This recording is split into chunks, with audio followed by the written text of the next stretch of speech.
दोस्तों अब वक्त है आज के दूसरे मेहमान को आमंत्रित करने का। ये इन्फ्लुएंसर है, इंटरनेशनल मोटिवेशनल स्पीकर है, लीडरशिप कंसल्टेंट है, बिजनेस कोच है, कॉर्पोरेट ट्रेनर है। तो चलिए बुलाते हैं आप सबकी जोरदार तालियों के बीच डॉक्टर विवेक बिंद्रा।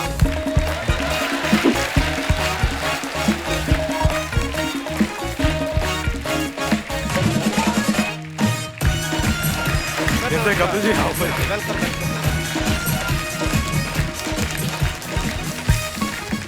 सर आपका बहुत बहुत स्वागत है। Thank you. मैं आपके बारे में बता रहा था कि ये इन्फ्लुएंसर है, इंटरनेशनल मोटिवेशनल स्पीकर हैं, लीडरशिप कंसल्टेंट हैं और भी बहुत कुछ है। आप सब कामों में अच्छे हैं कि एक काम पे भरोसा नहीं था आपको?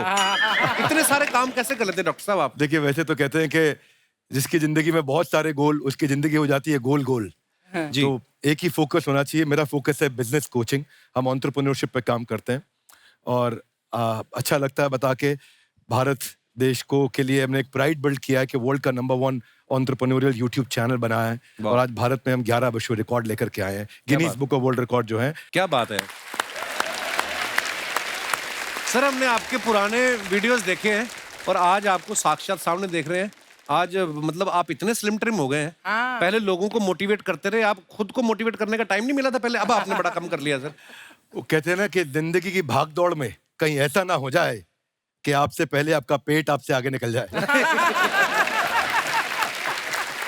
मैंने देखा जब आप फिट होते हैं तो जो काम शायद आप 1 घंटे में करते हैं, मुझे लगता है वो 40 मिनट में कर ऐसा फर्क लगता है मेरे को। एक तो फर्क आता है, दूसरा आप डिफिकल्ट काम कर सकते हैं। मैं प्रोग्राम करने जाते हैं, अजीबोगरीब कई बार ऑडियंस मिल जाती है और आपको इतना फिट, इतना अलर्ट रहना पड़ता है। प्रोग्राम में मुझे एक बंदा मिला, कहते हैं बिंद्रा जी। मैं कहा हाँ जी। बोले आपका कहना तो सही है पर मैंने रहना वही है। अच्छा।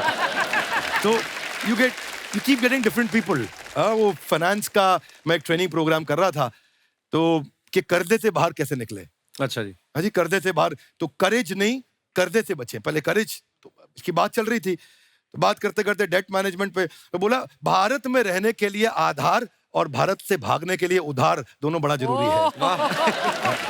तो आप you have all different types of audience. आपको अलर्ट रहना है, उनके साथ में इंगेज कर पाना है, उनको इन्वॉल्व कर पाना है। तो हेल्थ बहुत इंपॉर्टेंट है एक्चुअली। और आपने भी बहुत वेट लूज किया। सर हाँ जी, मैं बस बीवी करवा दी थी सर शादी। और डॉक्टर साहब के अंदर ऐसे खतरनाक स्किल हैं, किसी को भी मोटिवेट कर सकते हैं। अभी स्टूडियो के बाहर हमारे जो गार्ड बैठे हुए थे ना, ये उसको बोल रहे थे तू भी कर सकता है, ऐसे हाथ पे हाथ रख के मत बैठ, उठ भाग दौड़। वो दौड़ गया, उसकी सैलरी कट गई 1 दिन की। आइए सर, बहुत बहुत स्वागत है आपका। वैसे तो आप सब डॉक्टर साहब को जानते हैं, लेकिन मैं बता दूं कि बिजनेस की दुनिया में इनका बहुत बड़ा नाम है और इनके नाम 11 वर्ल्ड रिकॉर्ड है, जैसा कि अभी इन्होंने बताया। अभी सर बहुत बहुत मुबारक आपको। और मैं चाहूंगा कि आप बताएं सर, ये 11 जो अलग अलग वर्ल्ड रिकॉर्ड है, ये किस किस चीज में है? 11 विश्व रिकॉर्ड बेसिकली कोविड के टाइम पे जब सब लोग अपने घर पे थे, लॉकडाउन हो गया था, तो हम देख रहे थे कि कठिन परिस्थिति में बिजनेस में लोगों को कैसे हेल्प करें। तो हमने कुछ वेबिनार किए, जूम पे वेबिनार्स किए। हम एक्सपेक्ट कर रहे थे कि वेबिनार में 1500, 2000, 5000, 10,000 लोग आएंगे। तो वेबिनार में हमने देखा कि रजिस्ट्रेशन बहुत ज्यादा हो गया। तो हमने गिनीज वर्ल्ड रिकॉर्ड को अटेम्प्ट किया, तो रशिया के पास वो वर्ल्ड रिकॉर्ड था 11,000 लोगों का। अच्छा जी। हमने जब वो वेबिनार किया तो 26 लाख लोग आ गए उस वेबिनार में। वाह। और 26 लाख लोग आए तो पहला वर्ल्ड रिकॉर्ड बन गया। लॉकडाउन में मैंने दूसरा वेबिनार किया कि लॉकडाउन में सेल्स कैसे बढ़ाएं। तो समस्या बहुत बड़ी थी। पता चला कि ये सेल्स का वेबिनार का वर्ल्ड रिकॉर्ड चाइना के पास था। तो हमने अटेम्प्ट किया तो 35 लाख लोग जूम के वेबिनार पे आ गए। फिर हम इसको यूट्यूब पे ले गए, वो वेबिनार बहुत पॉपुलर हो गया। सेल्स कैसे बढ़ाएं, तो ऐसे एचआर पे, फाइनेंस पे, सेल्स पे, ऑपरेशंस पे, मार्केटिंग पे, लीडरशिप पे, अलग अलग सब्जेक्ट पे बने और लोगों को फ्री में उनको कैसे कंटेंट फ्री में दे सकें। पर कंटेंट के लिए मैं आपको बधाई देना चाहता हूँ। हर बार यूनिक कंटेंट देना बहुत मुश्किल काम है और हर बार आप यूनिक कंटेंट ला करके देते हैं। कॉमेडी की दुनिया में मैं कहूँगा अगर बच्चन साहब के बाद कोई इतने लंबे समय तक रेलेवेंट रहा है तो वो आप रहे हैं। क्योंकि सोनू निगम बार बार वो पुराना गाना गा सकते हैं, फिर ताली बज सकती है, पर बार बार कॉमेडी का कंटेंट रिपीट नहीं किया जा सकता। ये बहुत बढ़िया है। आपने ऐसी बातें बोल दी सर, धन्यवाद आपकी मोहब्बत के लिए। अब बारी है हमारे अगले मेहमान को मंच पे आमंत्रित करने की, जो बच्चों को पढ़ाने के लिए अलग अंदाज के लिए फेमस है। आप सबकी जोरदार तालियों के बीच प्लीज वेलकम टीचर और मोटिवेशनल स्पीकर मिस्टर खान साहब।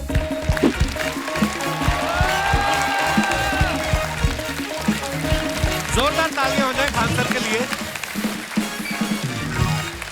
सर आपका बहुत बहुत स्वागत है हमारे शो पे। धन्यवाद। सारी दुनिया आपको, आपके जितने भी फॉलोअर हैं सब आपको खान सर बुलाते हैं। अब तो आप बता दीजिए आपका पूरा नाम क्या है खान सर? एक्चुअली क्या है कि एक शिक्षक के लिए खुद के नाम से ज्यादा मायने रखता है कि उसके द्वारा पढ़ाए गए लड़के देश का नाम रोशन करें यहाँ पर। तो वो लक्ष्य मेरे लिए ज्यादा इंपॉर्टेंट है, हमको अपने से नहीं ज्यादा मतलब नहीं। वाह। मैं खान सर के बारे में बता दूं कि इनका यूट्यूब पे जो एजुकेशनल चैनल है उसके 17 मिलियन मतलब 1,70,00,000 फॉलोअर्स ज्यादा हैं। है, हैं? ज्यादा है। अब 19 हो गए। 19 हो गए? बाप रे, क्या बात है, वाह। तो लॉकडाउन से पहले सर 30,000 थे। हाँ। एकदम लॉकडाउन के बाद जितनी आपकी सब्सक्रिप्शन बढ़ी है उतनी तो ओटीटी प्लेटफॉर्म्स की नहीं बढ़ी जितनी आपकी बढ़ गई। ये नेक काम की शुरुआत कैसे हुई थी खान सर? लॉकडाउन से पहले हम लोग ना ऐसे फिजिकली क्लास में ज्यादा पढ़ाते थे। अच्छा जी। क्लास में भी बहुत भीड़ रहती थी, लड़के पढ़ नहीं पाते थे। मजबूरी हो गई लॉकडाउन के बाद यूट्यूब पर पढ़ाना, क्योंकि दूसरा कोई ऑप्शन ही नहीं था। और हमको भी नहीं समझ में आया कि लोगों ने क्यों इतना ज्यादा सब्सक्राइब करते गए, क्योंकि हम तो वैसे ही पढ़ा रहे थे जैसे पहले पढ़ाते थे वहां पे। तो बस ये रहता है कि लड़कों को पढ़ाई से रिलेटेड उसको डाउट ना रह जाए कोई भी, क्योंकि जब हम लोग पढ़ते थे ना तो सबसे पीछे आते थे, हम लोग क्लास के पीछे बैठते थे। हम लोग मान लिए थे कि ये लोग बहुत अच्छे पढ़ने में, हम लोग का तो कुछ नहीं हो सकता है यहाँ पे। और घर वालों को भी लगता था तो जीव ले ला, कैसे भी काम चल जाएगा। बाद में हम लोग को पता चला ना कि टीचर की गड़बड़ी थी, हमारे ऊपर ब्लेम लगा दिया। सर आइए, बहुत बहुत स्वागत है आपका। वाकई एक्चुअली अगर पढ़ाने का तरीका इतना सरल हो, आसान हो, जैसे ना सर मुझे बचपन में ना मुझे हिस्ट्री का पढ़ने का बड़ा मजा आता था। बड़ा होके पता चला कि मेरा हिस्ट्री में तो था इंटरेस्ट, पर मुझे कहानियां पढ़ना अच्छा लगता था। जी। आज मुझे थोड़ा लिखने का भी शौक है, एक आध कुछ शायद फ्यूचर में चल के आप वो भी कुछ ऐसा देखें। तो मतलब मुझे शौक है लिखने का। अब जाके समझ में आया कि वो क्यों अच्छा लगता था, उसमें एक कहानी होती थी। तो ये नहीं हमें पढ़ाया, हमें रट्टा मरवाते थे। तो ये जो आपका ये जो तरीका ये बहुत ही बढ़िया है। काश हमारे समय में भी ऐसा होता, यूट्यूब पे अच्छे अच्छे शिक्षक होते। हालांकि हमारे टीचर भी बहुत अच्छे थे। लेकिन इतने डिटेल में खान सर, मैंने आपके वीडियोस देखे हैं, मतलब जिस सब्जेक्ट को आप जानते भी ना हो और अगर लेक्चर देखें और सुने तो उसमें इतनी रुचि पैदा हो जाती है। बिकॉज हम सब टीचर्स के द्वारा ही पढ़ाए गए हैं और हमारे अच्छे टीचर्स भी रहे हैं, लेकिन जरूर आप में एक बहुत ही खास बात है कि आप हर सब्जेक्ट को बहुत इंटरेस्टिंग बना देते हैं। और Thank you, इसमें क्या है ना, टैलेंट जो है ये टीचर्स को विजुअल ट्रेनिंग कैसे देनी है, जो बताया अभी कपिल जी ने। कहानी, मैं एक छोटा एक प्रश्न पूछता हूँ। असैसिनेशन की स्पेलिंग किसको मालूम है यार? लोग बिलीव नहीं करेंगे लेकिन मुझे मालूम है। असैसिनेशन की स्पेलिंग होती है Yes. भाई एस माने गधा, गधे के ऊपर एक और गधा, एक और एस, उसके ऊपर आई मतलब मैं पूरा, और मेरे ऊपर पूरा देश, नेशन। S I nation. तो ASSASSI, मैं ये जितना विजुअल कर दें पढ़ाने को, जितना आसान कर दें। वो याद नहीं होता था रेडियो किसने बनाया, बोला रेडियो चल नहीं रहा, इसको मार थप्पड़ मार, कोनी मार, कोनी मार, कोनी मार, कोनी ने बनाया। याद हो गया, मार कोनी ने बनाया। जितना विजुअल कर दो। जैसे आपने कहा कि कैसे किसी चीज को इतना अच्छा समझा देते हैं, वो आधे घंटे के क्लास के लिए पीछे 1 हफ्ते का मेहनत होता है। मैं ये भी पूछने वाली थी कि कितनी मेहनत लगती है आपको। वो डिपेंड करता है कि हम कब तक सेटिस्फाई नहीं हो जाते। अच्छा। कभी कभी तो कोई चीजें 2-2 महीने से अटकी हुई है, जब तक हम नहीं सेटिस्फाई होते, नहीं इसको ऐसे नहीं, अब लड़के समझो तब तक नहीं बताते उसे। वाह। कहते हैं ना, दुनिया ने मेरी बुलंदियां देखी, किसी ने पाँव के छाले नहीं देखे। क्या है ना कि हम लोग अपने स्टूडेंट लाइफ में इतना पीछे थे ना, कभी कभी अपने आप को से डर लगने लगता था, यार हम कहाँ आ गए, हमारा कुछ हो सकता है कि नहीं हो सकता है यहाँ पे। तो लेकिन ना कुछ सीखने का बड़ा शौक था। हाँ। तो जैसे एक फिल्म बनाने से पहले डायरेक्टर कितने महीने की प्रैक्टिस करता है, 2 साल की मेहनत के बाद एक 3 घंटे की फिल्म बनाना पड़ता है। Correct. उस तरह से थोड़ा काफी मेहनत करना पड़ता है पीछे से, तब जाके समझ में आता है। और धीरे धीरे एक्सपीरियंस होने से थोड़ा समझ में आ जाता है कि क्या, कहाँ पे कौन सा चीज डाउट आएगा वहाँ पे। और आपसे पढ़ाई करने का ये भी फायदा है कि ये पीट नहीं सकते ना यूट्यूब चैनल से, अंदर से निकल के थप्पड़ भी नहीं मार सकते। हमें तो पीटा ही इतना है ना, हम तो मतलब टीचर से सवाल ही नहीं पूछ सकते थे। अभी बचपन में पूछ भी लिया ना कि सर सूरज कितना दूर है, तुझे जाना है उधर है। मतलब ये नहीं कि बच्चे के साथ दोस्ती करो, उसके साथ। आजकल माहौल बहुत बदल गया है। Yes, yes. अब तो बच्चों की पिटाई भी नहीं होती, हमारे खैर, टाइम बड़ी पिटाई होती थी। हम भी कहते हैं, हमसे भी लड़के नहीं पूछते हैं, क्योंकि उन्हें पूछने की नौबत ही नहीं आती है। अच्छा। क्लियर हो जाता है ऐसे ही वो। वाह क्या बात है। मैंने देखा है सर आपके फॉलोअर्स में रवीना टंडन भी है एक। तो जब आप आए कितनी मुस्कुराहट आई खान साहब आपके। तो जब कभी आप कोई नया वीडियो डालते हैं तो आप उनको पर्सनली मैसेज करते हैं कि किसी अरे, चीज पे अरे। डाउट हो तो कॉल मी एनी टाइम, ऐसा करते हैं आप? अच्छा, विवेक सर के बारे में हमने सुना है कि किसी को बिजनेस रिलेटेड प्रॉब्लम हो तो ये 5 सेकंड के अंदर जवाब दे देते हैं। जब भाभी जी आपको तैयार होने के बाद पूछती मैं कैसी लग रही हूँ, 5 सेकंड में जवाब दे पाते हैं आप? देखिए, इसमें तो सभी लोग पीड़ित हैं और हर जगह, हर घर में ये जरूर सुना होगा सबने कि बच्चों के चक्कर में तुम्हारे साथ रह रही है, वरना तुमको तो कब का छोड़ के चली गई होती। ये बड़ी कॉमन बात है। So right. So right. Parmeet sir बोलते हैं आपको ऐसा? आप तो कभी नहीं बोलती होंगी। इनका उल्टा है, इनका एटीट्यूड पति वाला है वैसे, तो इसलिए। क्या प्रॉब्लम है? नहीं, कोई औरतों को problem। मतलब मर्दों से कम बिल्कुल मत समझो। नहीं ठीक है, पर ऐसे मुक्के वगैरह नहीं मारने चाहिए आपको। सर आपने अभी तक शादी नहीं की ना खान सर? नहीं,